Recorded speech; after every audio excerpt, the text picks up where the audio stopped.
Okay, today is Monday, 1:54 a.m. It's March 31st. It's 2025. It's amazing how my mind shifts from one influence to another influence. It shifts in and out of moods. And I've noticed I was so focused. I was so focused when I was in the mindset. Somehow I got latched in. I was latched into thinking that I was going to make it and do whatever it took to get there. And the the first phase, I'm actually trading the prop firm challenges, and the first phase took about 1 month to achieve 10%, but I finally achieved it. During that time, I didn't spend any money on any other prop firms or the prop firm that I was using. And so that saved a lot of money for 1 month. And then it took another couple weeks to achieve a phase two, and I achieved it by making 0.5% each day. And after I did that, then I was able to make 1.5%, where 2% is the minimum amount that I can take out, right? So I was about to get to that point, and I'm because I was so excited, I told the whole world that I had achieved it and that I was like so close to getting a payout. Then it started to dismantle as as as what I was proclaiming may have influenced me from the external. So when I send out an echo, that response comes back and seems to have impacted my trading. And so uh, I imploded and I lost my funded challenge. Then I think it's about 2 months. I think it's been about 2 months now. I think it's about 2 months, but it took a long time. It took a long time for me to adjust, readjust, shake off that shake off that mood that I'm currently in. Unbeknownst to me, psychologically speaking, it had debilitated me, but I wasn't aware of its full impact until it took about 2 months to finally recover. So taking these things lightly uh, just makes it even worse. There are, it's like, it seems to be, okay, so there's this comic book character called Wolverine, all right? And another comic book called Deadpool, right? So, so what these two characters do, they have the ability to regenerate, okay? For human beings like myself, physically speaking, if my eyesight will never return. Okay, it has been compromised. There is a nerve damage that is in my eye, and I cannot have it back. It's done. It's done with. It's a physical maiming that has occurred on me, and I cannot have it back. It's like swimming in the Pacific Ocean or the Atlantic Ocean, and then you have sharks, or in the Atlantic Ocean or near Gulf of America, there's if I were to swim there and there's a shark attack, the shark could take one of my legs or arms and I can never regenerate it. It's gone. Now the mind, it says there's like sticks and stones will never hurt me, right? Okay, so sticks and stones may hurt me, but words will never hurt me, right? They say that, right? Sticks and stones will never hurt me. Okay, sticks and stones may hurt me, but words will never hurt me, right? So so what does that mean? I'm thinking about that, but it does. It does hurt. It does hurt. Words bring about. So translate that into if I were to translate it into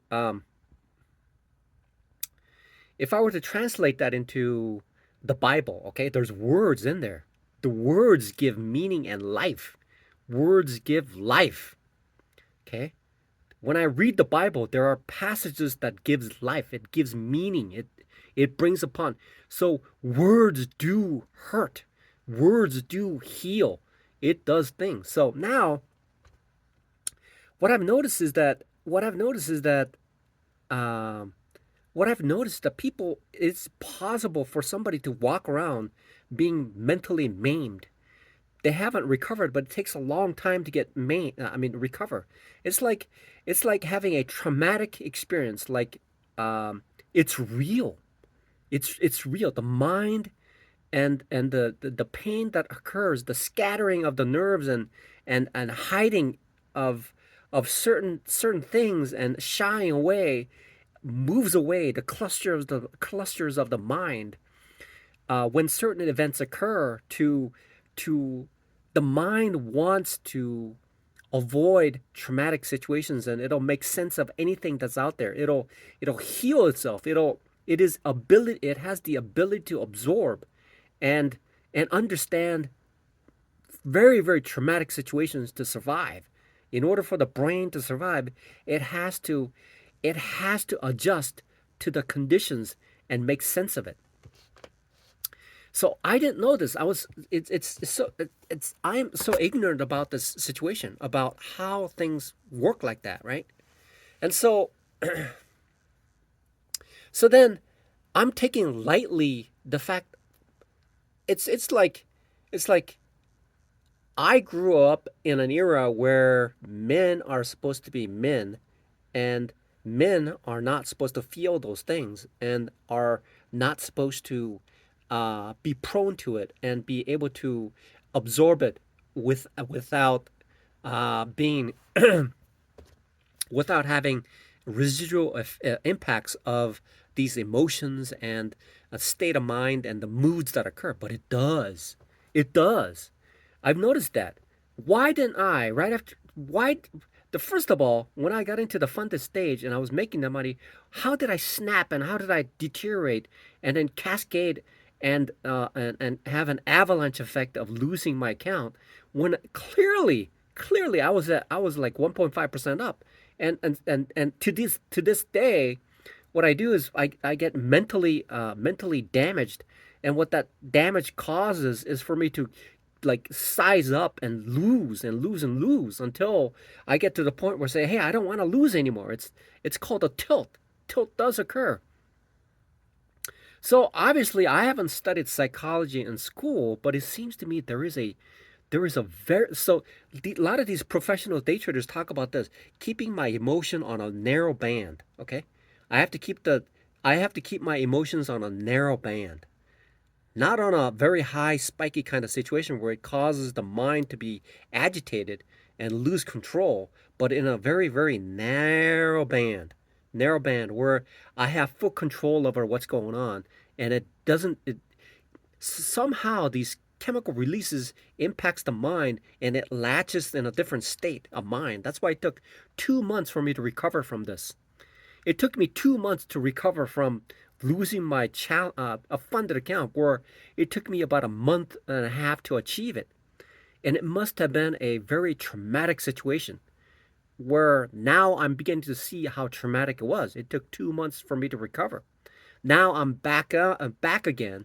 Now I'm back again, but I'm raising the bar a little bit. I'm saying to myself, okay, so I achieved it with a 0.5%. Now I'm gonna see if I can achieve it with 1% because it'll help me get faster. Okay, I've achieved it.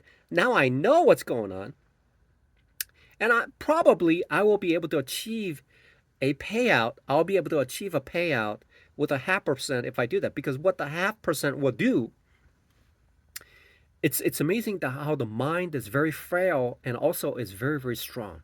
Okay, the will to survive in the mind the mind has the ability to survive.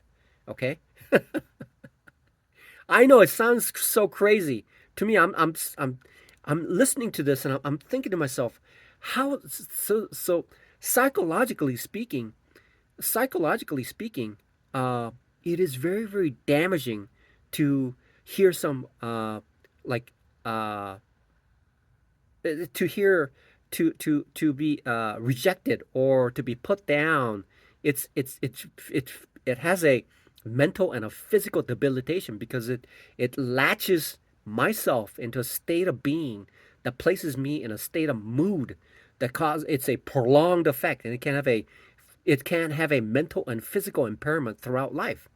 And so, what I've noticed and what I've experienced is that, sure, sticks and stones may not sticks and stone may never not break my bones. Okay, so sticks and stones may break my bones, but words will never hurt me. I don't think that's true. I think I think and I know sticks and stones do break bones and words do hurt. Okay, do hurt me. Yeah, it does. That's what I've noticed. And so that's why it took 2 months. Why didn't I just jump back in? Or why didn't I just get to a state where I'm like I was able to get the payout? It's because the mind has been uh, compromised. It has been compromised. It gets into it gets out of this when I'm like euphoric. When I passed the phase 1, phase 2, and then I was like getting a payout, I was in a euphoric manner. And when that happens, it alters the state of mind where my thinking becomes clouded and it latches back down. Now I'm finally back to this place like that, right? It's like a heartbeat, right? Boom, right? So what I must do at this stage is to maintain that narrow band of emotion, okay? And so I need to maintain that narrow band of that emotion and also aware, I'll say it again, sticks and stones, uh, sticks and stones may break my bone and words will hurt me. It does. Words will hurt me because it causes, I, so it's like this guy Oliver is good. He's good. He says he's very, very good because he demonstrated it. He says pink unicorn. He says don't think about pink unicorn, right?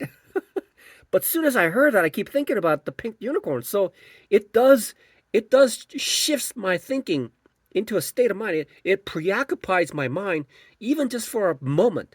Even just for a moment, it takes away my concentration from what I was thinking and it shifts it away. So there is a momentary shift in my thinking that alters the state of my mind. And this directly applies to traumatic situations dealing with money. He says that money is a very, very important part of life. That's what I think that's what he said. And the pink unicorn is a small part of that. And so if it shifted a little bit, then the impact of money and losing money and all the time that was spent, it can have a devastating impact. I was like saying to myself after I lost, now I can think about it after the fact. After 2 months, I can think about it now, logically think about it. But for the past 2 months, I was like healing from the mental damage that I had occurred. Flu. I cannot believe that I'm talking about this kind of thing right now. Where in the past I thought that was just like, what are you talking about? That doesn't make any sense. It's irrelevant. It's sticks and stones may break my bones, but words will never hurt me. That was true back then. But in reality, sticks and stones may break my bone, and words will hurt me. It does. It really does. It impacts it. Okay? The way that when words are spoken, with whether it's accentuated or spoken to, whether very close or distant, it has an impact. If somebody was like yelling like 50 miles away, I can't hear it, so there's no impact to me. But when that person is screaming and yelling like a drill sergeant, then it shakes. I am like agitated, and it causes a damage to my psychological makeup at that moment. And so these things are true and it happens. It really does impact the way that I trade too. It's something that I was not aware of. It's like this one guy was on ATN. He's a coach, and he says this: people who are attempting to become a profitable trader without proper coaching has this one a missing thing, which is this: you don't know what you don't know. Okay? You don't know what you don't know. And that one element of you don't know what you don't know is that there is a psychological impact that has a tremendous influence on trading. It took me 2 weeks. I was like, after I lost my challenge, I'm saying to myself, oh my God, I spent all this time. I spent all this time get passing phase one and phase two, and then losing after achieving 1.5%. I'm thinking to myself, oh my God, it's like, could this get any worse? And I was like traumatized, and I was like emotionally being is healing from this.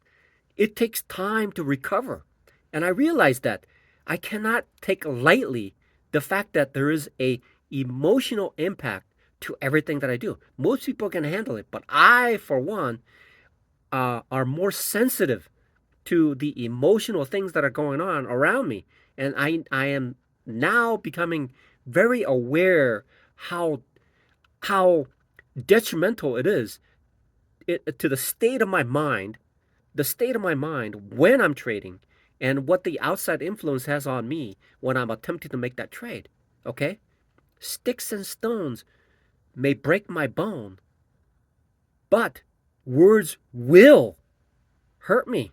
Okay? Let me rephrase again. Sticks and stones will break my bone, and words will hurt me. It does.